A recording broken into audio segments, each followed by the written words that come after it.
Olá, estamos aqui no Foro Transformações com Roberto Azevedo, que foi diretor-geral da Organização Mundial de Comércio, foi presidente global de operações da Ambipar e é sócio fundador da 9G Consultoria. Roberto, o dólar pode continuar sendo a principal moeda de reserva internacional diante dos esforços globais da desvalorização? Acho que continuará, eu não tenho a menor dúvida de que vai, até por uma falta de opções, né? Agora, há outros mecanismos que estão sendo explorados, os próprios BRICS, né, estão falando de incentivar um pouco mais as trocas comerciais com base em mecanismos que não são necessariamente o dólar, por exemplo, fazendo compra e venda de produtos com as moedas locais. Enfim, há formas, fala-se de moeda digital, há formas de você encontrar alternativas, mas eu acho que no futuro imediato, no futuro previsível, o dólar, eu acho que não perderá a seu status de moeda de referência para o comércio internacional. E como a mudança atual das regras globais estabelecidas há cerca de 80 anos, pós-guerra, pode afetar o trabalho da OMC nesse momento? Bom, é grave, né? Nós estamos falando de regras que foram criadas no pós-guerra, em 1947, depois de um momento muito difícil para a humanidade, né? Uma guerra onde nós perdemos muitas vidas, que terminou com o lançamento da era nuclear, né? E essas regras não apareceram por acaso, elas apareceram para evitar justamente conflitos daquela natureza e que a desordem internacional prevalecesse. Essas regras, inclusive, elas foram evoluindo ao longo do tempo, né? Não é que nós estamos com regras estáticas que foram criadas lá atrás, as instituições de Bretton Woods, o FMI, o Banco Mundial, a OMC, na época tinha outro nome, GATT, né? Mas hoje é OMC. Todas elas tiveram que evoluir com a mudança dos tempos. Mas, aparentemente, no passado mais recente, as mudanças estruturais na economia e na geopolítica internacional foram tamanhas. Na economia, por exemplo, você tem a economia digital, você tem todo o espaço cibernético que não existia, né? Por exemplo, as regras da OMC, quando foram negociadas, não existia internet. Você tem uma ideia. O mundo mudou, você saiu de uma bipolaridade de Estados Unidos e União Soviética, né, com a cortina de ferro. Hoje você tem a China, hoje você tem outros países grandes nuclearizados, como é o caso da Índia, é o caso do Paquistão. Enfim, o mundo mudou muito e essas mudanças todas estão, no final das contas, suplantando aquela ordem que existia anterior e que está nos seus estertores. Então, o problema agora é o que vem depois, né? Qual é a nova ordem econômica e política internacional que vai suplantar o que nós tínhamos antes. E esse é o grande desafio da humanidade hoje, eu diria. Uhum. E medidas como a taxação de navios chineses pelos Estados Unidos e a criação de impostos ambientais para grandes cargueiros podem ser consideradas estratégias protecionistas e discriminatórias? Sempre que essas medidas são adotadas, tem um componente de protecionismo, não tem a menor dúvida, e podem ser discriminatórias, dependendo da maneira como elas forem introduzidas, quase sempre tem um elemento de discriminação também, mas, de novo, é resultado de um momento político. Tudo isso é resultado de um momento onde a China se apresenta como um challenger, um país que está desafiando a hegemonia americana. Ao contrário da União Soviética, que era no plano militar, a China desafia em todas as três principais vertentes, no plano militar, no plano político e no plano econômico. Isso tudo faz com que a potência hegemônica, nesse caso os Estados Unidos, procurem evitar esse questionamento, ou pelo menos desacelerar o desafiante. E essas tarifas fazem parte desse processo de revitalização dos Estados Unidos, com a reindustrialização dos Estados Unidos, com a recuperação da hegemonia norte-americana em termos geopolíticos. Isso tudo é a lógica americana. Então, nós não podemos esquecer o pano de fundo. E essas políticas podem afetar negativamente países que não estão diretamente envolvidos na disputa, como exportadores de minérios e produtos agrícolas? Inevitavelmente. Inevitavelmente. Porque quando essas medidas, sobretudo com a extensão, como nós vemos hoje, quase uma virtual guerra, uma guerra comercial, isso gera necessariamente desvios de comércio. Os fluxos de comércio são reorganizados, as cadeias de suprimento são reorientadas, e com isso o impacto é global.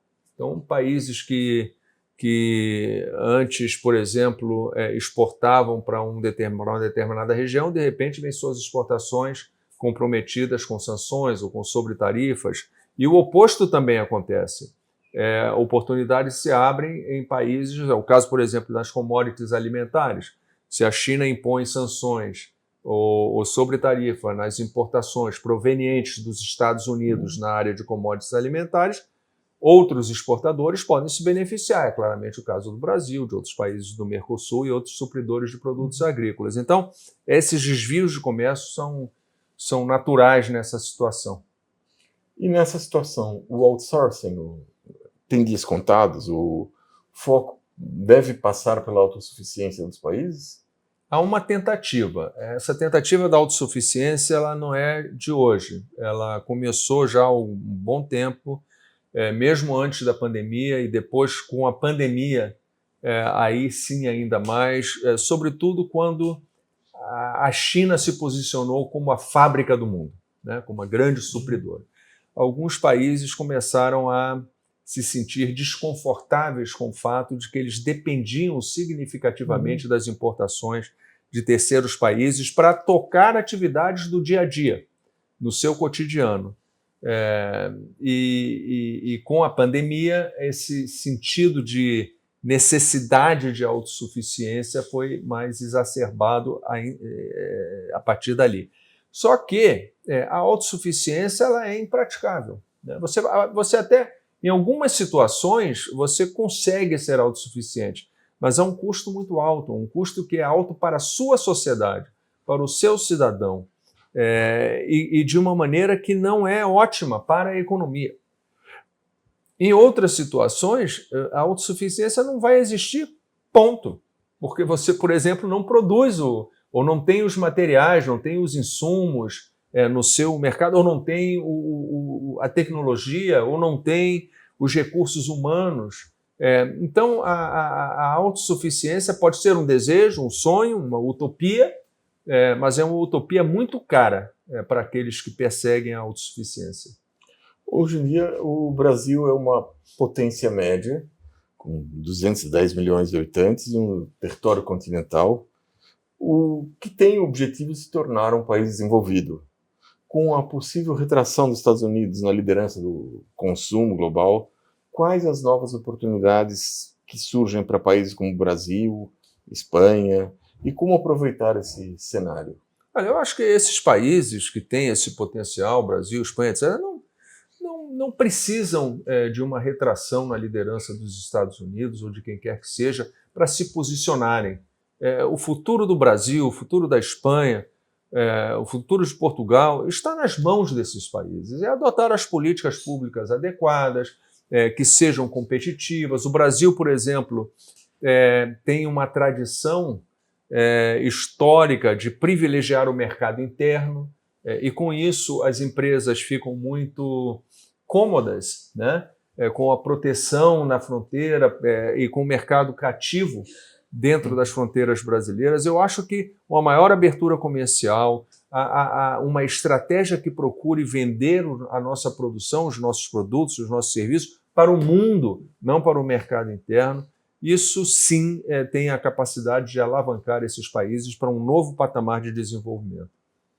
Como consegue explicar que países como o Irã, a Coreia do Norte, até Portugal conseguem desenvolver e exportar drones para zonas de conflito, enquanto o Brasil, que já foi relevante nesse setor, está praticamente fora desse mercado? Desculpe, grãos? Drones. Drones, desculpe. Drones são uma tecnologia relativamente moderna, avançada. Acho que, como eu disse, o Brasil precisaria se apresentar como um país que viabiliza a fabricação desse tipo de equipamento. Por exemplo, permitindo a importação de componentes a um preço acessível, estimulando pesquisa e desenvolvimento de produtos nessa área, adotando medidas proativas para minimizar os custos, viabilizar a tecnologia e a comercialização desses produtos, não no mercado interno, de novo, substituindo importações, né, a um preço alto, mas produzindo para o mercado internacional. É por aí que isso se viabiliza. Bom, hoje a Organização Mundial do Comércio passou por um processo de redução da sua capacidade de intervenção.